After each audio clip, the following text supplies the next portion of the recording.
नवल रविकांत के सक्सेस के मंत्र। दोस्तों, आज मैं आपके सामने एक जाने माने एंटरप्रेन्योर और थिंकर की केस स्टडी लेकर आया हूं। उनका नाम है नवल रविकांत। नवल रविकांत मॉडर्न एरा के एंटरप्रेन्योर हैं। उन्होंने एंटरप्रेन्योरशिप, फाइनेंशियल फ्रीडम और सेल्फ डेवलपमेंट के क्षेत्र में बहुत नाम कमाया है। उनके जीवन में न केवल सफलता बल्कि संतुलन, सुख और शांति का भी बहुत महत्व है। उनके द्वारा लिखित द एल्मेनाक ऑफ नवल रविकांत किताब ने दुनिया भर में लोगों के उनके सफलता के रहस्यों को समझाने में मदद की है। इस वीडियो में हम नवल रविकांत के सक्सेस के मंत्र के बारे में विस्तार से जानेंगे। Number 1, self love. Naval Ravikant के सक्सेस का मंत्र सबसे पहले सेल्फ लव है। उनका मानना है कि जब हम खुद से प्यार करते हैं तो खुद को उन्नत और बेहतर बनाने के लिए उत्साह मिलता है। ये एक सेल्फ डेवलपमेंट का मार्ग है जो हमें अपने अंदर के दोषों को समझने और समाधान करने में मदद करता है। नंबर 2, लर्निंग और ग्रोथ पर फोकस। नवल के मुताबिक लगातार सीखने और ग्रोथ से सक्सेस मिलती है। वो व्यक्तियों को ज्ञान और कौशल प्राप्त करने पर ध्यान केंद्रित करने की सलाह देते हैं जो उन्हें अपने लक्ष्यों को प्राप्त करने में मदद कर सकते हैं। वो पढ़ने, दूसरों से सीखने और सलाह देने वाले सलाहकारों की तलाश करने की वकालत करते हैं। नंबर 3, एक पावरफुल नेटवर्क बनाएं। नवल के अनुसार सक्सेस का एक बहुत इंपॉर्टेंट पहलू समान विचारधारा वाले व्यक्तियों का एक पावरफुल नेटवर्क बनाना है जो समर्थन और सलाह दे सकते हैं। उनका मानना है कि नेटवर्किंग नए अवसरों के द्वार खोल सकती है और व्यक्तियों को अपने लक्ष्यों को अधिक तेज़ी से प्राप्त करने में मदद कर सकती है। नंबर 4, डिसीजन लेने की क्षमता। नवल रविकांत की सक्सेस का सबसे बड़ा सीक्रेट है उनका डिसीजन लेने की क्षमता। उनके मुताबिक एक सफल व्यक्ति के पास सही डिसीजन लेने की क्षमता होनी चाहिए। इसके लिए व्यक्ति को अपने स्वभाव को समझना चाहिए और अपने लक्ष्य के बारे में स्पष्ट होना चाहिए। नंबर 5, माइंड डेवलप करना, विकास की मानसिकता विकसित करना। नवल का मानना है कि सफलता के लिए विकास की मानसिकता होना ज़रूरी है। इसका मतलब पॉजिटिव एटीट्यूड अपनाना और नए अनुभवों और चुनौतियों के लिए खुला रहना। Number 6, power of leverage. Leverage का मतलब है जो आपकी एब्सेंस में भी आपके पैसे को कई गुना बढ़ा सके। तो इसे हम एक एग्जाम्पल से समझते हैं। मान लीजिए सोहन नाम का एक लड़का सब्जी बेचता है। पैसे कमाने के लिए उसे डेली शॉप पे बैठना होगा और कस्टमर को सब्जी बेचनी होगी। इससे उसकी डेली की इनकम ऑलमोस्ट एक जैसी ही रहेगी। लेकिन इसके विपरीत दूसरा लड़का मोहन है जो ग्रोफर्स जैसी ऐप के द्वारा ऑर्डर लेना शुरू करता है। तो उसे डिजिटल प्लेटफॉर्म की लेवरेज मिल जाएगी और इसके ऑर्डर्स भी भारी वृद्धि होगी, यानी कि ग्रोथ होगी। उसको सोहन की अपेक्षा कई ज़्यादा इनकम होगी। इससे वो हेल्पर रख सकता है ताकि ज़्यादा ऑर्डर को डिलीवर भी कर सके। तो ऐसे में आपको भी हर फील्ड में लेवरेज करना आना चाहिए। जैसे आप बार बार किसी चीज़ का लेक्चर ना देकर उस पर किताब लिख सकते हैं तो वो अपने आप ही बिकनी शुरू हो जाएगी और आपको रॉयल्टी भी मिलनी शुरू हो जाएगी। आज के समय में इंटरनेट चीज़ों को लेवरेज करने का बहुत बड़ा माध्यम बन चुका है। इसके द्वारा ज़्यादा से ज़्यादा लोगों तक आपका प्रोडक्ट आसानी से पहुंच सकता है। आज बहुत से लोग इंस्टाग्राम और यूट्यूब से पूरे देश में फेमस हो चुके हैं और इनके माध्यम से बहुत सा पैसा भी कमा चुके हैं।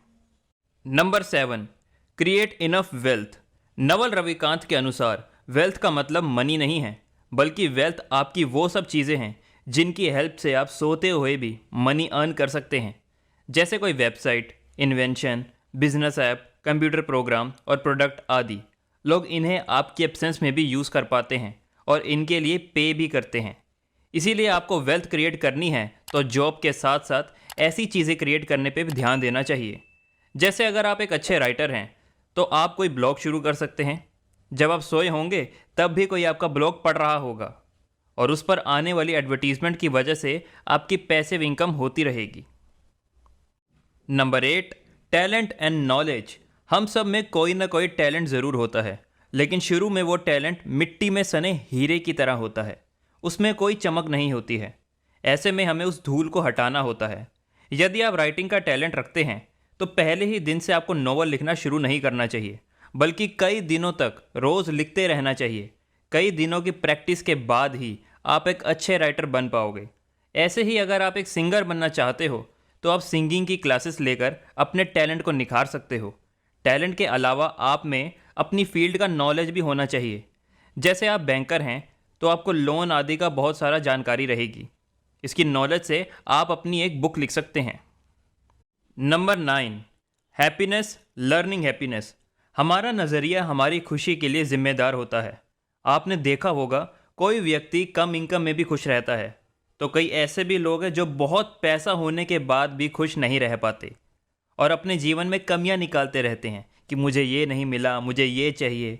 कोई छोटे से घर में रह के भी खुश रहता है तो कोई महल में रह के भी दुखी रहता है। इसीलिए लाइफ में हमें पॉजिटिव एटीट्यूड रखना चाहिए।